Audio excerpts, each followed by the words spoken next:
सपने सच होंगे पर इसके लिए आपको सपने देखने होंगे। हेलो मेरे प्यारे साथियों, तो स्वागत है आपका इस रैंकर्स लर्निंग प्लेटफॉर्म पर। मैंने इससे पहले एक इंग्लिश का स्ट्रेटजी वीडियो बनाया था। आशा है कि आप लोग उस वीडियो को देख चुके होंगे। तो चलिए शुरू करते हैं। आज का जो हम लोग का महाभारत है उसको शुरू करते हैं। ठीक है, चलिए देखते हैं आज का। आज जो हम लोग देखने वाले हैं वो हिंदी का स्ट्रेटजी वीडियो देखेंगे। ठीक है, इसमें कि कंप्लीट स्ट्रेटजी बताया जाएगा हिंदी का। ठीक है, वो बिहार बोर्ड एग्जाम स्पेशल होगा। ठीक, चलिए हिंदी का आपको पता होगा, हिंदी का दो बुक चलता है। दो बुक में क्या, एक गोधूली चलता है और दूसरा आपका चलता है वर्णिका। ठीक है, गोधूली में टोटल कितना अध्याय है, 24, और वर्णिका में जो अध्याय है वो 7। गोधूली में आपका 24 अध्याय में से 12 अध्याय जो है वो गद्य खंड से संबंधित है, और जो 12 अध्याय शेष बचा हुआ है वो आपका पद्य खंड से संबंधित है। ठीक है, उसके बाद आता है आपका ग्रामर, जिसको हम लोग बोलते हैं हिंदी में व्याकरण। तो हिंदी व्याकरण देखते हैं। हिंदी व्याकरण में आपका टोटल जो अध्याय है वो 30 अध्याय है। तो इसमें कुछ अध्याय इंपॉर्टेंट है जो मैं आपको वीडियो में डिस्कस कर दूंगा। ठीक है, फिर देखिए आते हैं इसके बाद क्वेश्चन पैटर्न पे। एग्जाम में किस टाइप का क्वेश्चन पूछा जाता है। ठीक है, तो एग्जाम में आपको ऑब्जेक्टिव टाइप मिलेगा और सब्जेक्टिव टाइप मिलेगा। ऑब्जेक्टिव जो आपको मिलेगा मेरे भाई, वो आपको मिलेगा 100 क्वेश्चन। ठीक है, 100 क्वेश्चन में से जो आपका बुक से आएगा वो 40% आएगा, और ग्रामर से जो आएगा वो 60% क्वेश्चन को कवर करता है ग्रामर। तो ग्रामर भी बहुत इंपॉर्टेंट है। ठीक है, इसको आप स्किप नहीं कर सकते।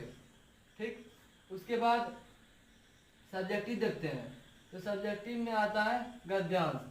गद्यांश से आपको 2 क्वेश्चन रहेगा, और 2 क्वेश्चन में भी आपको और करके रहता है। ठीक है, और करके रहेगा मीन्स 4 क्वेश्चन रहेगा, और ओनली 2 आपको आंसर करना है। ठीक है, इसमें कि आपको 10 मार्क्स मिलेंगे। उसके बाद लघु प्रश्न उत्तर, मतलब लघु प्रश्न उत्तर आप लोग को आएगा, जो कि 2 मार्क्स ईच क्वेश्चन रहेंगे। ठीक है, तो आप लोगों को 8 क्वेश्चन में से 5 क्वेश्चन, मतलब 8 क्वेश्चन में से 5 क्वेश्चन का आंसर करना है, जिसमें आपको 10 मार्क्स मिलेंगे। उसके बाद आता है दीर्घ प्रश्न उत्तर। दीर्घ प्रश्न उत्तर में 2 क्वेश्चन रहेगा, इसमें से आपको 1 क्वेश्चन का आंसर करना है, और 1 क्वेश्चन अगर आपका सही होता है इसमें आपको मिलते हैं 5 मार्क्स। फिर आते हैं आपका पत्र, या तो पत्र आएंगे या फिर अथवा में आप लोग बोल सकते हैं संवाद आएंगे। तो संवाद आता है या पत्र आता है, या रहेगा 5 नंबर का आता है। ठीक है, 5 मार्क्स का आता है। फिर निबंध हो गया। निबंध में आपका 1 क्वेश्चन रहेगा, दुर्गा पूजा पर आ गया, या फिर होली का टाइम है तो होली पर आ जाएगा। ये आपका रहेगा 10 मार्क्स का। ठीक है, तो चलिए आगे हम लोग डिस्कस करते हैं अपने जो बुक के चैप्टर्स हैं उसको, उसके बाद फिर व्याकरण के जो चैप्टर्स हैं उसको। आइए देखते हैं आपके चैप्टर्स को, जो आपके बुक 1 में है, गद्य खंड और पद्य खंड और व्याकरण के कुछ चैप्टर्स को। ठीक है, पहले हम लोग देखते हैं गद्य खंड और पद्य खंड और वर्णिका जो है आपका सेकेंड बुक, उसके कुछ चैप्टर्स को। ठीक है, आइए। तो गोधूली जो है आपका वो है आपका फर्स्ट बुक। ठीक है, हिंदी का जो फर्स्ट बुक है ये आपका गोधूली है। इसमें कि गद्य खंड से आपका जो चैप्टर्स है वो है श्रम विभाजन और जाति प्रथा। श्रम विभाजन और जाति प्रथा। सेकंड चैप्टर है विष के दांत। फिर है भारत से हम क्या सीखें। नाखून क्यों बढ़ते हैं, ये आपका 4th चैप्टर है। नागरिक लिपि।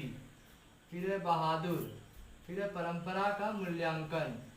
फिर है जीत जीत में निरखत हूँ। फिर है अवन्यू। ठीक, फिर है मछली। फिर आपका नौबत खाने में इबादत। फिर है शिक्षा और संस्कृति। फिर आते हैं आपके पद्य खंड पर। पद्य खंड का पहला चैप्टर है आपका राम बिनु बिरथे जगी जन्मा। ठीक है, इसको हम लोग और बारीकी से पढ़ेंगे तो और भी मजा आएगा। ठीक है, फिर प्रेम आयनी श्री राधिका। फिर अति सुधो स्नेह को मार्ग है, यह आपका 3rd चैप्टर है। फिर स्वदेशी 4th चैप्टर। फिर भारत माता, भारत माता के बारे में पढ़ेंगे। फिर जनतंत्र का जन्म। फिर हिरोशिमा। 8th चैप्टर है आपका एक वृक्ष की हत्या। 9th चैप्टर है हमारी नींद। फिर आपका अक्षर ज्ञान। लौट कर फिर आऊँगा, ये आपका नेक्स्ट चैप्टर। फिर है मेरे बिन तुम प्रभु, ये 24 चैप्टर जो है आपका वो है गोधुली बुक से। और ये जो 12 चैप्टर है, मैंने पहले बताया था वीडियो में कि 12 चैप्टर जो आपका है वो है गद्य खंड से, और ये 12 जो है चैप्टर ये किससे आपके पद्य खंड में, ठीक है। फिर आता है आपका जो है वर्णिका। वर्णिका जो है आपका हिंदी का सेकेंड बुक है, हिंदी का कौन सा बुक है, सेकेंड बुक है, ठीक। इसमें जो पहला चैप्टर है वो है दही वाली मगम्मा, दूसरा है डहते विश्वास, तीसरा है माँ, चौथा है नगर, और पांचवा है धरती कब तक घूमेगी। तो ये था आपका चैप्टर्स जो कि गौधुली से था और वर्णिका से था। आइए डिस्कस करते हैं व्याकरण के इंपॉर्टेंट चैप्टर्स को। तो हम लोग व्याकरण के सिलेबस को डिस्कस करते हैं। व्याकरण के सिलेबस में हम बताएंगे आपको इसमें कितने चैप्टर्स हैं और इसमें से कितना चैप्टर्स को आप स्किप कर सकते हैं, और कौन कौन से चैप्टर्स हैं जो आपके एग्ज़ाम के लिए बहुत ज़रूरी है। आइए, तो हिंदी ग्रामर, जिसको बोलते हैं आप लोग हिंदी व्याकरण। व्याकरण के सिलेबस में आते हैं पहले चैप्टर है भाषा, दूसरा है वर्ण, तीसरा है शब्द, चौथा है पद, फिर विराम चिन्ह, फिर वाक्य। तो ये सब इतना इम्पोर्टेंट नहीं है। भाषा हो गया, वर्ण हो गया, फिर आपका ये जो है शब्द हो गया, फिर पद हो गया, फिर विराम चिन्ह, ये 5 आप स्किप कर सकते हैं, ठीक है। उसके बाद जो आता है आपका वाक्य, वाक्य भी आप छोड़ सकते हैं, स्किप कर सकते हैं इसमें। फिर संज्ञा आता है, ये आपका इम्पोर्टेंट है, ठीक है। संज्ञा आपका क्या है, इम्पोर्टेंट चैप्टर है, इससे क्वेश्चन आते हैं। फिर सर्वनाम भी आपका क्या इम्पोर्टेंट है, इससे भी क्वेश्चन आते हैं। विशेषण, विशेषण का भी एक अहम रोल है और इससे भी क्वेश्चन आते हैं, ठीक है। विशेषण हो गया। फिर आपका जो है क्रिया विशेषण, ठीक है, क्रिया विशेषण ये भी आपका क्या है, इम्पोर्टेंट है। उसके बाद समुच्चय बोधक, समुच्चय बोधक को आप स्किप कर सकते हैं, इससे क्वेश्चन नहीं आता है, ठीक। फिर विषयादि बोधक को भी आप स्किप कर सकते हैं। फिर आप संबंध बोधक को भी स्किप कर सकते हैं, एग्जाम के लिए उतना जरूरी नहीं है। फिर वचन, वचन को भी आप स्किप कर सकते हैं। फिर आपका लिंग जो है वो एग्जाम के लिए बहुत ही इम्पोर्टेंट है, तो ये आपको कवर करना बहुत ज़रूरी है। कारक आप मॉडल पर उठा लीजिए या फिर प्रीवियस से उठा के देख लीजिए, कारक से आपका क्वेश्चन रहेगा ही रहेगा और एग्जाम में आने का चांस है, कारक से आएगा ही। उपसर्ग प्रत्यय तो हर बार पूछा ही जाता है, आप लोग देख सकते हैं। उपसर्ग हो गया, प्रत्यय हो गया, आप लोग को पता भी होगा उपसर्ग प्रत्यय के बारे में। फिर आता है संधि, संधि विच्छेद करने के लिए देता है एग्जाम में, तो ये भी आपका क्या इंपॉर्टेंट चैप्टर है, ठीक है। फिर अवयव भी आपका इंपॉर्टेंट चैप्टर है, इससे भी क्वेश्चन आता है आपके एग्जाम में। ट्रिपल स्टार जो भी है वो सारा क्या है, बहुत ही जरूरी है। फिर आपका अलंकार, ये आप स्किप कर सकते हैं। फिर ये समास आपका आता है एग्जाम में, ठीक है, समास आएगा। समास के बाद विलोम शब्द भी आपका आता है, ये भी इम्पोर्टेंट है। तत्सम तद्भव से क्वेश्चन पूछ भी सकता है, नहीं पूछ सकता है, ठीक है।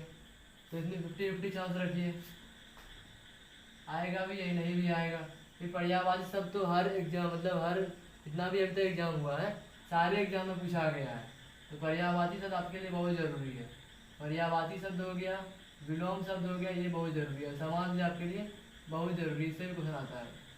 अनेक शब्दों के लिए एक शब्द पूछा ही जाएगा, आप लोग देख लीजिए एग्जाम में, फिर पूछा ही जाएगा अनेक शब्दों के लिए एक शब्द। युग्म शब्द, समानार्थी शब्द से भी क्वेश्चन आते हैं, उसको भी इम्पोर्टेंट में टिक कर लेंगे हम लोग। फिर चलते हैं शुद्ध अशुद्ध वाक्य और शब्द, ये भी एग्जाम में बहुत ज़रूरी है एग्जाम के लिए, ठीक है। ध्यान से आप लोगों को पढ़ना है। रैंकर्स लर्निंग प्लेटफॉर्म यहाँ पर आया ही है कि आप लोगों को एग्जाम ओरिएंटेड जितना भी कंटेंट है वो प्रोवाइड करे, बस आप लोग ध्यान से पढ़िए। फिर मुहावरे निरुक्तियाँ, ये भी आपके एग्जाम के लिए बहुत ही इंपॉर्टेंट है। 3 स्टार के बदले आप लोग 5 स्टार पे लगा लीजिए, तो बहुत जरूरी, ये आएगा ही आएगा एग्जाम में, इससे को क्वेश्चन स्किप नहीं हो सकता, इससे क्वेश्चन आएगा ही आएगा। अनेकार्थी शब्द का भी एक अहम रोल है, इससे भी क्वेश्चन आएगा, ठीक है। तो इतना तक आप लोग समझ गए होंगे। आगे मैं आप लोगों को कुछ स्ट्रेटजी बताऊंगा ताकि आप लोग एग्जाम में अच्छे मार्क्स कैसे ला सकते हैं, इतना तो आप लोग समझ गए होंगे। चलिए आगे देखते हैं कि हम लोग का क्या स्ट्रेटजी रहेगा ताकि हम लोग जो है उसको अपनाएंगे और अच्छा मार्क्स एग्ज़ाम में लेकर आएंगे। दोस्तों आपको समझ आ गया ही होगा।